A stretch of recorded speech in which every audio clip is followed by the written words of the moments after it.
10 വർഷത്തെ LDF സർക്കാരിനെതിരായ തരംഗം ആഞ്ഞടിച്ചപ്പോൾ അതിനൊപ്പം വീണത് സംസ്ഥാനത്തെ 13 മന്ത്രിമാരാണ്. നിയമസഭാ തെരഞ്ഞെടുപ്പ് ചരിത്രത്തിൽ ഇത്രയധികം മന്ത്രിമാർക്കെതിരെ ജനം വിധിയെഴുതിയത് ഇതാദ്യമായാണ്. മുഖ്യമന്ത്രി പിണറായി വിജയൻ അടക്കം മന്ത്രിസഭയിൽ നിന്ന് 7 പേർ വിജയിച്ചു കയറിയെങ്കിലും ഇവരെല്ലാം നേരിട്ടത് ശക്തമായ മത്സരമാണ്. ഭരണവിരുദ്ധ വികാരമില്ലെന്നും മന്ത്രിമാരുടെയും സിറ്റിംഗ് MLA-മാരുടെയും ജനപ്രീതിയിൽ ജയിച്ചു കയറാമെന്നും കരുതിയ ഇടതുപക്ഷത്തിന് പകുതിയിലേറെ മന്ത്രിമാരുടെ പരാജയം കനത്ത തിരിച്ചടിയുണ്ടാക്കി. മന്ത്രിമാർ കൂട്ടത്തോടെ പരാജയപ്പെട്ടത് അതാത് വകുപ്പുകൾ മോശമായതുകൊണ്ടാണോ? നിലവിലെ മന്ത്രിമാരെ പോലും വിജയിപ്പിച്ചെടുക്കാൻ ഇടതുപക്ഷത്തിന് കഴിയാതിരുന്നത് എന്തുകൊണ്ടാണ്? പരിശോധിക്കാം. തോറ്റ മന്ത്രിമാർ ഇവരാണ്. അവരുടെ വോട്ട് ശതമാനം കൂടെ നമുക്ക് നോക്കാം. വി ശിവൻകുട്ടി തോറ്റത് നേമത്ത് 4978 വോട്ടുകൾക്കാണ്. പി രാജീവ് കളമശ്ശേരിയിൽ 16,312 വോട്ടുകൾക്ക് പരാജയപ്പെട്ടു. MP രാജേഷ് തൃത്താലയിൽ 8385 വോട്ടുകൾക്കാണ് പരാജയപ്പെട്ടത്. വീണ ജോർജ് ആറന്മുളയിൽ 18,985 വോട്ടുകൾക്ക് പരാജയപ്പെട്ടു. ഡോക്ടർ ആർ ബിന്ദു ഇരിങ്ങാലക്കുടയിൽ 10,212 വോട്ടുകൾക്ക് പരാജയപ്പെട്ടപ്പോൾ VN വാസവൻ ഏറ്റുമാനൂരിൽ 19,759 വോട്ടുകൾക്ക് ഭൂരിപക്ഷത്തിന് പരാജയപ്പെട്ടു. OR കേളു മാനന്തവാടിയിൽ 10,543 വോട്ടുകൾക്കാണ് തോറ്റത്. ജെ ചിഞ്ചുറാണി ചടയമംഗലത്ത് 7,486 വോട്ടുകൾക്ക് പരാജയപ്പെട്ടു. റോഷി അഗസ്റ്റിൻ ഇടുക്കിയിൽ 23,822 എന്ന വലിയ നമ്പറിലാണ് തോറ്റത്. KB ഗണേഷ് കുമാർ പത്തനാപുരത്ത് 8,310 വോട്ടിനും AK ശശീന്ദ്രൻ എലത്തൂരിൽ 12,162 വോട്ടിനും തോറ്റു. കളമശ്ശേരി കടന്നപ്പള്ളി രാമേന്ദ്രൻ കണ്ണൂരിൽ 18,551 വോട്ടിന് തോറ്റു. B അബ്ദുറഹ്മാൻ തിരൂരിൽ 24,137 എന്ന വലിയ നമ്പറിൽ വീണു. ഇത്രയുമാണ് അതിനകത്തുള്ളത്. ഹർഷ, മന്ത്രിമാരുടെ പ്രവർത്തനമൊക്കെ നല്ലതായിരുന്നു എന്നുള്ള അഭിപ്രായങ്ങളാണ് ഞാൻ, പക്ഷേ തോറ്റു. ഇതിൽ 2 മന്ത്രിമാരുടെ കാര്യത്തിൽ അത് വേണമെങ്കിൽ ഒരുപക്ഷെ തോൽക്കാതെ രക്ഷപ്പെടാമായിരുന്നു എന്ന് തോന്നിയ 2 പേര്. ഒന്ന് വി ശിവൻകുട്ടിയാണ് നേമത്ത്, രണ്ടാമത്തേത് KB ഗണേഷ് കുമാറുമാണ്. അതിന് ചില കാരണങ്ങളുണ്ട്. ഈ 2 മന്ത്രിമാരുടെയും തോൽവിക്ക് കുറഞ്ഞ ഭൂരിപക്ഷമാണ് അവരെ തോൽപ്പിച്ചവർക്ക് ലഭിച്ചിട്ടുള്ളത് എന്നുള്ളത് നമ്മളിപ്പോൾ വായിച്ചല്ലോ. ഇപ്പോൾ രാജീവ് ചന്ദ്രശേഖർ അവിടെ പരാജയപ്പെടുന്ന സാഹചര്യം ഉണ്ടാവുമായിരുന്നു. ശബരിനാഥ് അല്ല അവിടുത്തെ സ്ഥാനാർത്ഥി എങ്കിൽ ശബരിനാഥ് തരക 22,000-ലേറെ വോട്ടുകൾ സമാഹരിക്കാൻ ശബരിനാഥിന് കഴിഞ്ഞു എന്നുള്ളത് മാത്രമല്ല, അവിടെ വളരെ ആസൂത്രിതമായിട്ടുള്ള ഒരു ശ്രമം നടന്നത് ആരൊക്കെ തമ്മിലാണ് മത്സരം എന്ന ചോദ്യത്തിന് ഒരു ഘട്ടം കഴിഞ്ഞപ്പോൾ BJP കേന്ദ്രങ്ങളിൽ നിന്ന് വലിയ ഉത്തരമൊന്നും വന്നില്ലെന്ന് മാത്രമല്ല, രഹസ്യമായി വളരെ ആസൂത്രിതമായി പ്രചരിപ്പിച്ചത് രാജീവ് ചന്ദ്രശേഖറും ശബരിനാഥും തമ്മിലാണ് മത്സരം എന്നാണ്.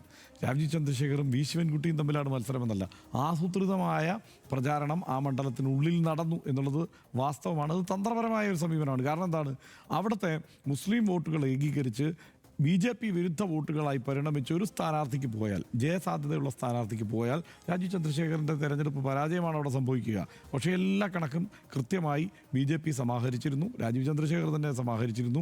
ആ കണക്കുകളിൽ കൃത്യമായി ഈ വോട്ടുകൾ, ഈ പറയുന്ന മുസ്ലിം ന്യൂനപക്ഷ വോട്ടുകൾ അവിടെ സ്പ്ലിറ്റ് ആവുന്ന സാഹചര്യം ഉണ്ടായാൽ മാത്രമേ വിജയിക്കൂ. അവിടെ മൂന്നാമത് നിൽക്കുന്നയാളാണ് ശബരിനാഥൻ. വലിയ വ്യത്യാസമുണ്ട് ശിവൻകുട്ടിയുമായിട്ട്. ഇപ്പം വോട്ടുകൾ വന്നു കഴിയുമ്പോൾ നമ്മൾ കണ്ടില്ലേ, വലിയ വ്യത്യാസമുണ്ട്. പക്ഷേ രണ്ടാമത് ശബരിനാഥനാണെന്നുള്ള പ്രചാരണം ഒരു പരിധിവരെ മുസ്ലിം വോട്ടുകളിൽ കുറേയേറെ ഏറ്റു എന്നുള്ളതാണ് വാസ്തവം. 12,500 വോട്ടുകൾ കൂടി വി ശിവൻകുട്ടിക്ക് സമാഹരിക്കാൻ കഴിഞ്ഞിരുന്നെങ്കിൽ ശിവൻകുട്ടി വിജയിക്കുന്ന സാഹചര്യം അവിടെ ഉണ്ടാവാൻ. 2,500 വേണ്ട, അതിൻ്റെ പകുതി മതി ശരിക്ക്.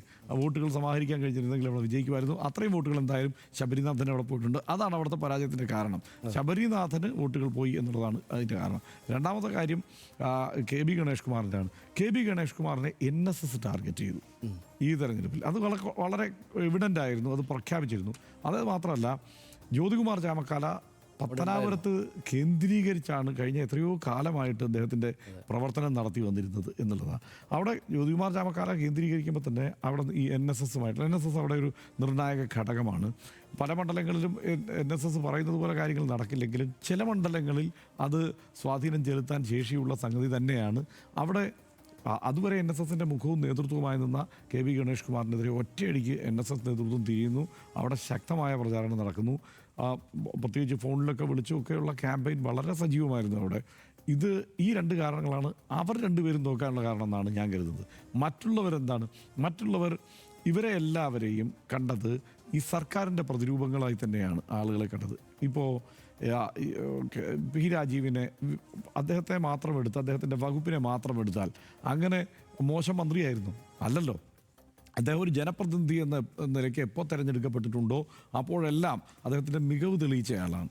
അത് പാർലമെൻറ്റിലായാലും നമുക്ക് അനുഭവമുണ്ട്. രാജ്യസഭയിൽ അദ്ദേഹം പോയ സമയത്ത്. അതിനുശേഷം ഇപ്പോൾ മന്ത്രിയായിരിക്കുന്ന കാലത്ത് അദ്ദേഹം ഈസ് ഓഫ് ഡൂയിങ് ബിസിനസ്സിൽ കേരളത്തെ ഒന്നാം സ്ഥാനത്ത് എത്തിച്ചു എന്നുള്ളത് ഒരു ഇടത് ലോജിക്കിൽ നിന്ന് നോക്കിക്കഴിഞ്ഞാൽ അങ്ങനെ നിരന്തരം അവകാശപ്പെടേണ്ട സംഗതി അല്ലെങ്കിലും ഈ പുതിയ കാലത്ത് ഏറ്റവും കൂടുതൽ ചർച്ച ചെയ്യപ്പെട്ടുകൊണ്ടിരുന്നത് എന്താണ്?